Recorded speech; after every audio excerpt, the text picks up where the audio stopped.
Look at whatever hi-fi gear you own right now and ask yourself one honest question. If it broke tomorrow, could you actually get it fixed? For most of what sells today, the answer is no. It was never built to be repaired. It was built to be replaced. The brands that still care about that are almost extinct, but I found 6 of them still standing. And by the end of this, you'll know exactly which logos deserve your trust and which ones are just wearing a dead company's name. Here's the part nobody selling you audio wants said out loud. Most of the legendary names in this hobby don't exist anymore. Not really. The logo survived. The marketing survived. But somewhere in the last 20 years, a holding company bought the badge, quietly walked the original engineers out the door, and handed the actual manufacturing to whichever contract factory came in cheapest that quarter. You still pay the legend price. You just stop getting the legend. And the tell is always the same. It's repairability. A company that expects its product to last a lifetime designs it so a human being can open it up and fix it. A company that expects you back in 5 years, welds the whole thing shut, and prints the words "No user serviceable parts" inside on the back, like a threat. That single sentence tells you almost everything about who you're really dealing with. So the list I'm about to give you isn't the most famous brands. It isn't the most expensive. It's the 6 that still pass 3 tests. They still design their own gear, they still build it to be opened and serviced, and they still stand behind it years after the sale. That's the whole bar. You'd be shocked how few names clear it. Let's start with number 6. Number 6 is the one that's going to annoy the purists, and I don't care. Fosi Audio. Yes, it's cheap. Yes, half of you have a little Fosi amp running your desk speakers right now. That's exactly the point. While the heritage names were busy raising prices and lowering standards, this scrappy company started shipping amplifiers that measure clean, sound honest, and cost less than the shipping fee on some boutique gear. Here's what earns it a spot on a trust list, though, and not just a budget list. Open one up. It's serviceable. The parts are standard.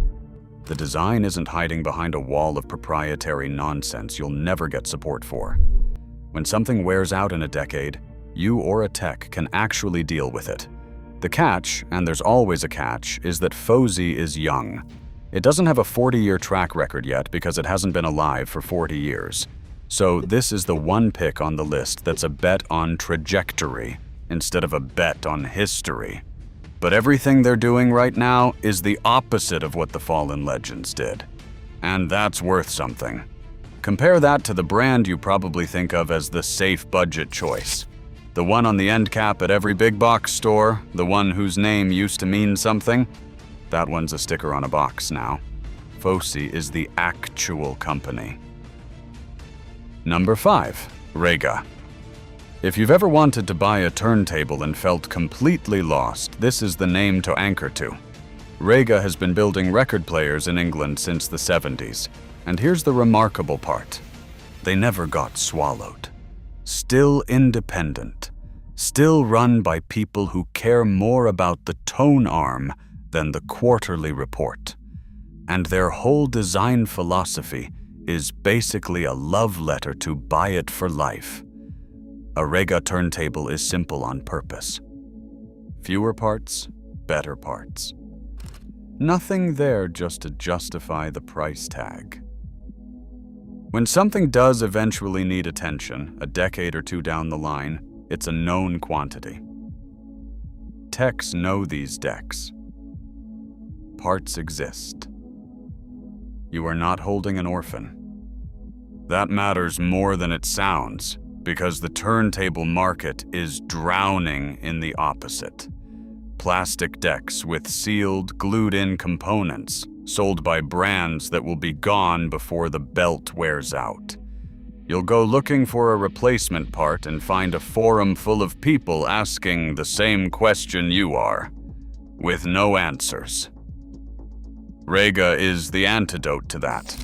Buy one used, buy one new, doesn't matter. It'll be spinning long after the trendy stuff is landfill. That's the verdict. Number 4 is a little weird, and I love it for that. Magnepan. These are the tall, flat panel speakers, planar magnetics, that look like room dividers and sound like nothing else on Earth. And the company behind them is the kind of story that basically doesn't happen anymore. Family run, made in Minnesota. Same core design, refined for decades, by people who never sold out to anyone. Now, here's where Magnepan earns its place specifically on a trust list. When one of their panels eventually needs work, and over a long enough life it might, you send it back and they refurbish it. The company that built it is still there to fix it. Think about how rare that sentence has become. The people who made your speakers are still in the building, still answering the phone, still willing to bring your gear back to life. The catch is real, so I'll say it. Maggies are fussy.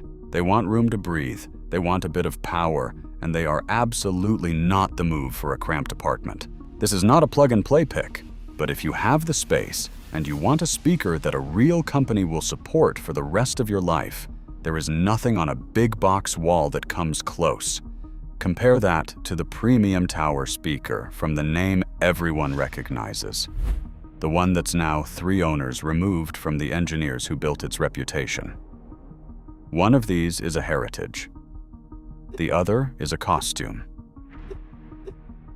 Number 3. Harbeth. This is the one that studio people and lifelong listeners tend to whisper about. Harbeth builds handmade speakers in England, in relatively small numbers, and they have stubbornly refused to become a mass market machine. That refusal is the whole reason they're on this list. Because here's the thing about a small, independent, owner-led company. They cannot afford to sell you something that fails. Their entire existence depends on the fact that a Harbeth bought today is still a beloved working speaker in 20 years, being recommended by the person who owns it. The reputation is the business. They can't badge engineer their way out of a bad decision because there's no giant parent company to absorb the hit. So what you get is a speaker built to be lived with, not upgraded away from. The cabinets are serviceable, the drivers are known, and the company has every incentive in the world to keep you happy for decades, because you're not a transaction to them, you're the marketing.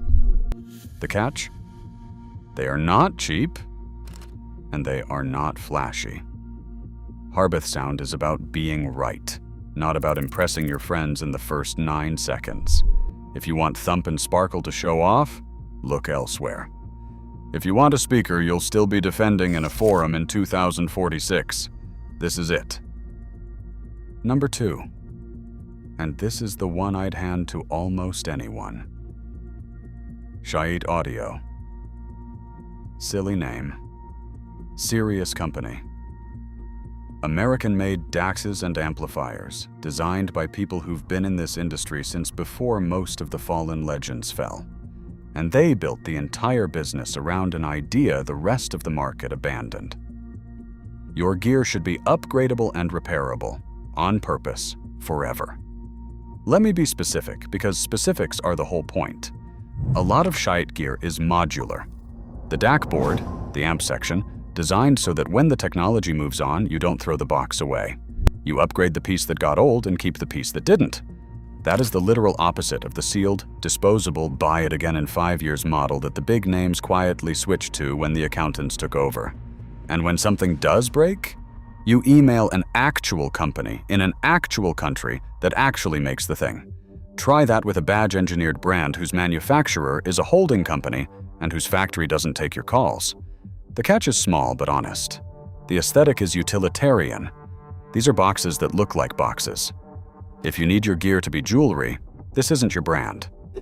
But if you want the single most future-proof, repair-friendly, insult to the industry purchase on this entire list, Schiit is it. You'll buy it once.